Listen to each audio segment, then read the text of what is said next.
Hello viewers, কেমন আছো সবাই? আশা করি সবাই ভালো আছো, আমিও ভালো আছি। তো ভিউয়ার্স, কালকে বাজার থেকে আসার সময় আমার এক কাকার দোকানে দেখলাম যে কিছু কোয়েল পাখি বিক্রি করতেছে এবং ভিতরে অনেকগুলো ডিম ছিল। তা আমি ভাবলাম কি যে আমিও কয়টা নিয়ে যাই, যদি ডিম টিম পারে তাহলে তো খাওয়া যাবে।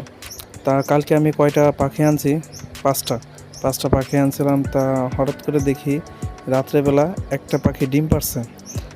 যাই হোক, আমি এর আগে কখনো এরকম কোয়েল পাখি কিনে ডিম পাই নাই। তা কাকা বলছিল যে ভাস্তা তুমি নিয়ে যাও, দেখো যে ডিম পারবে। তা আমার একটা পাখি রাত্রেবেলা ডিম পারছে। আমি তো ডিম দেখে খুবই খুশি, কারণ যেহেতু আগে কিনেছি, কখনো ডিম পারে নাই, তো এখন ডিম পারছে। যাই হোক, আমার মনে হচ্ছে আমি আরও কয়েকটা কিনে আনবো, যাতে বেশি বেশি করে ডিম পারে আর বেশি বেশি করে খাওয়া যায়। তো ভিউয়ার্স, ভিডিওটা কেমন লাগছে অবশ্যই তোমরা কমেন্টে বলবা এবং ভিডিওতে একটা লাইক দিবা। So guys, tata, bye bye.